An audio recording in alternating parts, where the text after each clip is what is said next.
Thor Love and Thunder's hitting theaters today. Will Marvel fans be pleased, or should you walk in with your Asgard up? I'll let you know right now.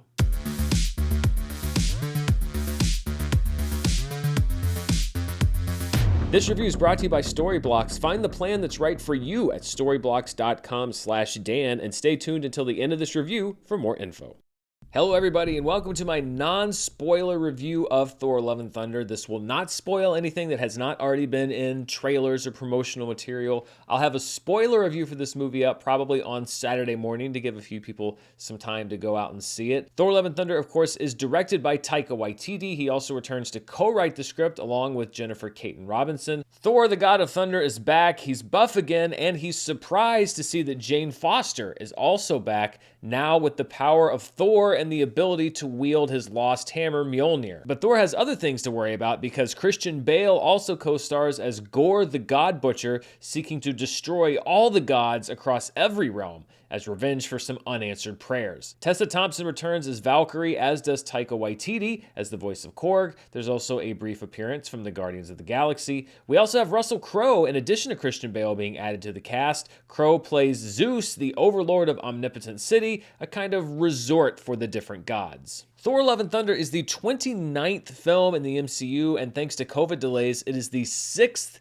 MCU film to hit theaters in the last calendar year. There have also been 5 MCU shows on the air during that same time period over the last 365 days. And thinking about all of that, it's kind of hilarious to go back and remember the days back in like 2016 and 2017 when we were worried about possible Marvel fatigue when they were putting out a paltry 3 movies per year. When you break it down though, I think that Thor Love and Thunder is sort of what Marvel fatigue looks and feels like. There's nothing bad about the movie on its surface, it's just that it has the same feel and the same look as about a dozen other Marvel movies and TV shows before it. Let's bring the rainbow. Bring the rainbow, is that a catchphrase or something? She's only been a Thor for a minute. How many catchphrases have there been? A lot. Yep, jump the gun. Taika Waititi's style was a breath of fresh air back in 2017, and it fit the storyline of that movie. It was about a hero rediscovering himself, going back to his roots, learning how to live without all of these comforts that he'd had his entire life. Thor Love and Thunder seems to want to tell that same story again in a weird way, but the humor is more scattershot and the tone feels far less fresh than it did just 5 years ago.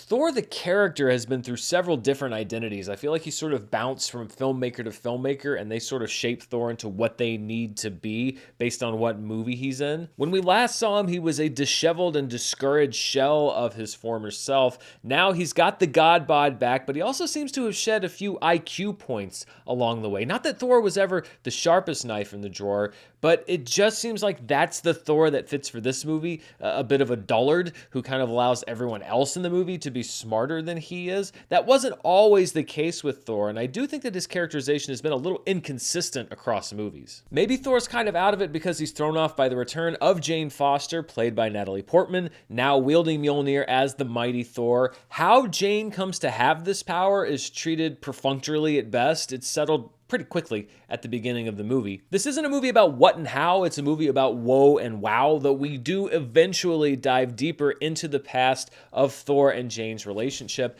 but it really feels more than anything like the MCU making up for lost time for the stories that they didn't get to tell while Natalie Portman wasn't really interested in doing Marvel movies because she was off doing other projects. Christian Bale is a great get for the MCU. Gorr the God Butcher on the page is in serious danger of entering Malekith the Dark Elf territory, a completely forgettable villain of the week. But Bale injects Gorr with a darkness and a cruelty and a sadistic nature that really brings him to life. It is the power of a great actor in a mediocre part, and this movie is very lucky to have him in this role. Russell Crowe is doing, something as Zeus, complete with a Greek accent. I think he's supposed to be doing a Greek accent in this movie. It's going to be very interesting to see how his portrayal is greeted by people of Greek descent. I honestly don't know how his take on the King of Mount Olympus is going to be taken by anyone. He's a bloated, prancing has-been, but he is definitely memorable. You remember that he was in the movie,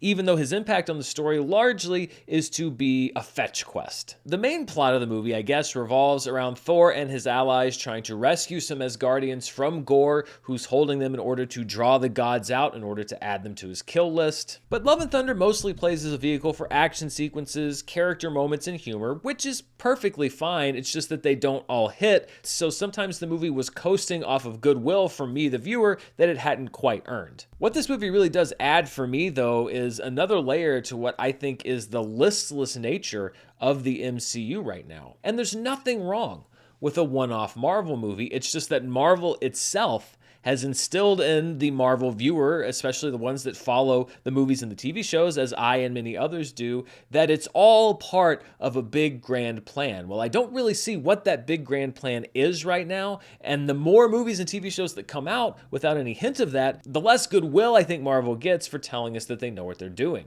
I think that Thor Love and Thunder is the closest we could probably get to a one-off movie, but that's the other thing. Is any Marvel movie really a one-off anymore? The action is cool, but it's a version of what we saw in Thor Ragnarok. The jokes are pretty funny, but they're versions of jokes that we've heard in other movies. The stakes are high, but are they really? Because it's really hard to believe in life or death when you have a franchise that has killed off so many characters that weren't actually really dead, and even some of the ones that were dead, you can just retcon them and bring them back. It really hurts my emotional investment as a viewer because I don't think that there's anybody that's ever really in peril. In trying to please their fans, Marvel has unleashed a deluge of movies and TV shows so that the MCU never really goes away. They all just run pretty much one right into the other. But maybe the MCU does need to be absent sometimes. I love my favorite restaurant, but I don't want to eat at my favorite restaurant every single day, because the more times I eat at that restaurant over and over again, the more maybe I'm looking at the decor, the more that I realize that there really isn't that much variety. Their menu's leaning on one culinary trick that they just sprinkle across every single dish that they have, and the more I eat there, the more I realize that it's not really as unique as I thought. Ironically, I think that some of the people that might be the most thrilled by this movie are the ones who don't watch every single MCU project, the ones who haven't been to a Marvel movie since Spider-Man No Way Home, the ones who have not already seen A Clash of the Gods on Disney Plus with Moon Knight, maybe even the ones that skipped out on Doctor Strange's adventures through the multiverse. In a weird way, the MCU, at least on screen, may now be catering to those who are less attached to the franchise,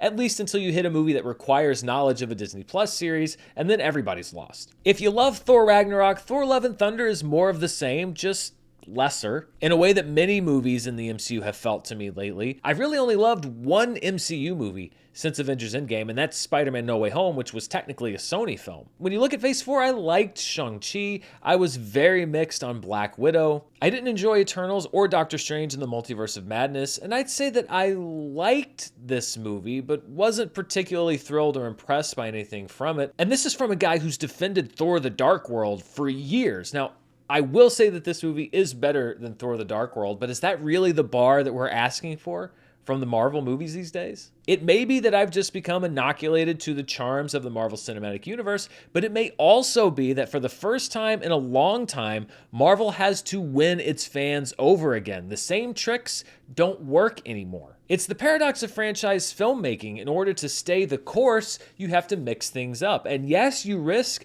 the odd polarizing film like Eternals, which was definitely a different direction for the MCU, but that shouldn't make them risk averse. I don't think that any franchise has survived long term by just serving up the same exact thing over and over, and yet that's what Marvel seems to be doing in some respects right now, particularly on screen. Yes, you have to take some risks by making different kinds of projects, but you may just discover your next big thing, and in my opinion, I think it's time that the MCU started looking. So I guess for me, it would be a recommendation on Thor Love and Thunder. Like I said, I didn't really dislike it. It's entertaining. It's got some action. It has some humor. But there really wasn't anything that excited me very much about it. And there are a few things that I really want to get into in my spoiler review that kind of explain why that is. It's fine. It's an okay way to spend an afternoon in a theater. And I'm sure that a lot of people are probably going to love it because it does have a lot of action and music and everything that people have loved in other Marvel movies. It's just that it really is the definition of diminishing returns for me at this point. So it's a recommendation for me. on Thor Love and Thunder. If you don't like Marvel movies, I don't think this one's going to turn you around on it. If you love Marvel movies, then you'll probably really like this one. So those are my thoughts on the film. What do you think? Are you heading out this opening weekend to check it out? Am I just crazy? Do you think that it was one of the best Marvel movies to date? Let me know down in the comments below. And as always, thank you so much for watching. Before we go, I want to thank the sponsor for this review, Storyblocks. Storyblocks has an ever-growing library of 4K and HD footage, After Effects and Premiere Pro templates, music, images, sound effects, and more to give you everything you need to bring your stories to life, and it is always growing and demand-driven. All of these assets are also royalty-free, so you can use your downloaded content anywhere for commercial and personal use. And the Storyblocks Unlimited All Access plan gives you unlimited downloads for the over 1 million plus assets in their library, so you can find the perfect fit, create more, and spend less without sacrificing quality. And you can find whatever you need on Storyblocks. I just typed in Mjolnir, and this picture of Thor's hammer on a table was there. What is it doing there? Where's that table? You can decide. If you want to talk about being the god of thunder, this is some great footage of lightning. And then I just typed in Marvel into Storyblocks, and it came up with this video of an old man dancing around a Christmas tree. I don't really know what the relevance is here, but if you need that specific footage, there it is. If you need it, chances are Storyblocks has it, and you can choose a plan that works for you from their selection of flexible subscriptions that scale to give you all the content and tools you need to focus on creating and not worrying about budget. And you can find out more right now by heading over to storyblocks.com/Dan. That's STORYBLOCKS.com/Dan, DAN, to check out their library and find the plan that's right for you. Thanks again to Storyblocks for sponsoring this review, and thanks again to you for watching it. I will be back very shortly with my spoiler review of Thor Love and Thunder. Until then, stay safe, and I'll see you next time. Bye.